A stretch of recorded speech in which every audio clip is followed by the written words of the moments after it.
Message tone वाजताच अनिकेत श्वेतापासून लांब जातो. मोबाईलमध्ये पाहतो आणि पुन्हा मोबाईल खिशात ठेवून तिच्या जवळ येतो. श्वेता अनिकेतकडे पाहत राहते आणि बोलते, "अनिकेत, एक विचारू?" अनिकेत तिच्याकडे पाहत म्हणतो, "विचारतेस काय? बोल ना. आज सकाळपासून पाहतेय मी, तुझा मूड मला काही ठीक वाटत नाहीये. काही प्रॉब्लेम तर नाही ना?" अनिकेत क्षणभर शांत बसतो आणि बोलतो, "नाही ग, काही प्रॉब्लेम नाही." "मग असा गप्प गप्प का आहेस?" "नाही तर," अनिकेत नजर चोरत बोलतो. श्वेता त्याचं वागणं बरोबर ओळखते. "कॉफी घेशील?" "हो चालेल, कर." श्वेता कॉफी करायला आत निघून जाते. तेवढ्यात अनिकेत मोबाईल खिशातून बाहेर काढतो आणि मेसेज वाचू लागतो. "अनिकेत, आज मी तुझ्या घरी आले होते. तुझ्या बायकोला भेटले. छान वाटलं. पण आता मला एक क्षणही तुझ्यापासून दूर राहणं जमत नाही. मी काय करू सांग ना रे. तुझा अबोला, तुझा राग मला छळतोय रे. अनिकेत, मला बोल ना रे." अनिकेत मेसेज वाचून मोबाईल ठेवून देतो. श्वेता कॉफी घेऊन येते. "घे. कसा गेला आजचा दिवस?" श्वेता अनिकेत समोर बसत बोलते. "छान होता. ऐक ना श्वेता, मला तुला काही सांगायचं आहे." "मला माहितीये तुला काय सांगायचं आहे ते." "प्रीती ना." श्वेता अनिकेत जवळ येत म्हणाली. "तुला कसं माहीत? प्रीतीने सांगितलं?" "नाही रे. त्या दिवशी तिच्या डोळ्यात मी तुझ्याबद्दल प्रेम ओळखलं होतं अनिकेत." "प्रेम नाही तर ते स्वार्थ आहे," अनिकेत एकदम बोलला. "असं का म्हणतोयस तू अनिकेत?" श्वेता कॉफीचा कप बाजूला ठेवत म्हणाली. "कारण जी व्यक्ती एका क्षणात नातं तोडून निघून जात असेल आणि आज अचानक पुन्हा जोडण्याचा मूर्ख अट्टहास करत असेल, त्याला दुसरं काय म्हणावं तूच सांग." अनिकेत श्वेताचा हात हातात घेत म्हणाला. "पण ती इतक्या वर्षात तुला विसरली सुद्धा नाही, हेही खरं आहे ना? पण त्या आठवणींना काय किंमत?" अनिकेत श्वेताच्या डोळ्यात पाहत म्हणतो. श्वेता काहीच बोलत नाही. अनिकेत तिला त्याच्या आणि प्रीतीच्या भूतकाळातील नात्याबद्दल सगळं काही सांगतो. श्वेता सगळं काही ऐकून घेते आणि म्हणते, "पैसा नातं जोडतो हे मान्य, पण ते नातं पैशासोबतच निघून जातं हेही खरं." "पण श्वेता, एवढं सगळं लक्षात येऊनही तू मला एका शब्दाने बोलली नाहीस आज. का?" "कारण अनिकेत, माझा तुझ्यावर विश्वास आहे. मला माहीत होतं हे सगळं तू मला नक्की सांगशील ते." अनिकेत काहीच बोलत नाही आणि तेवढ्यात त्याचा मोबाईल फोन वाजतो. तो पाहतो तर तो कॉल प्रीतीचा असतो. श्वेताला ते लक्षात येतं. ती म्हणते, "कोणाचा आहे फोन? उचल ना." अनिकेत फक्त मोबाईल स्क्रीन तिला दाखवतो.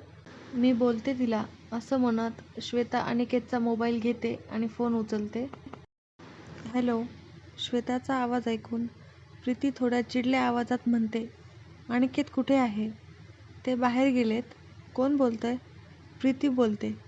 "आणि त्याला सांग आला की कॉल कर म्हणून. काम आहे." "मला सांग ना काय काम आहे, मी सांगेन त्यांना." "नाही, काही गरज नाही त्याची." एवढं बोलून प्रीती फोन कट करते. श्वेता मोबाईल अनिकेतकडे देत म्हणते, "बघ ना अनिकेत, आयुष्याची सुंदर पान जेव्हा आपण लिहित असतो तेव्हा कोणीतरी येतं आणि दुसऱ्या आयुष्याची, दुसऱ्या स्वप्नांची ओढ देत आणि या पानांना अर्धवट सोडून त्या खोट्या आयुष्याच्या मागे आपण लागतो. पण जेव्हा ही आपली चूक आहे हे लक्षात येते तेव्हा वेळ खूप पुढे निघून गेलेली असते. असं वाटतं ना?" तसंच काहीसं प्रीतीचं झालं. तिला खूप समजावून सांगितलं मी, पण ती पुन्हा त्या तिथेच येते. ती चुकली हे मान्य, मी त्याबद्दल तिला माफही केलं. पण याचा अर्थ असा नाही की पुन्हा ते नातं जिवंत होईल. जिवंत तर आहेच रे ते अनिकेत.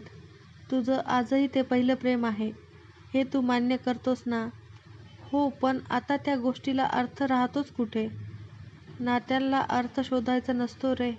शोधावं ते प्रेम नात्यामधलं, तो जिव्हाळा.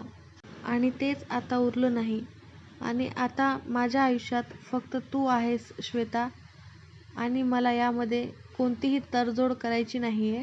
आणि हेच मी तिला सांगत होतो, अनिकेत श्वेताला जवळ घेत म्हणाला. श्वेता हे ऐकून अनिकेतकडे पाहत हलके हसते, जणू त्याला आपल्या प्रेमाची साथ देते. हळूहळू ते दोघेही एकमेकात गुंतून जातात. त्या रात्री अनिकेत आणि श्वेता एकमेकात रमून गेले. त्याच्या मिठीत श्वेता स्वतःला हरवून गेली. तिच्या ओठावरील त्या चुंबनात अनिकेतच्या प्रेमाची गोडी होती. जणू ते एकमेकांस कित्येक भाव बोलत होते. क्षणात शोधावे प्रेम असे की तुझ्यात मी हरवून जावे. साऱ्या गोड आठवणीत तेव्हा चित्र मज तुझे दिसावे. ओठांवरच्या गोड चुंबनात सारे प्रेम रीत व्हावे. मिठीत त्या तुझ्या मी तेव्हा नकळत प्रेम व्यक्त करावे. नव्या दिवसात पुन्हा अनिकेत आणि श्वेता आपल्या आयुष्याच्या वाटेवर लागतात. अनिकेत सकाळी लवकर आवरून ऑफिसला जायला निघतो. श्वेता त्याला नाश्ता घेऊन देते.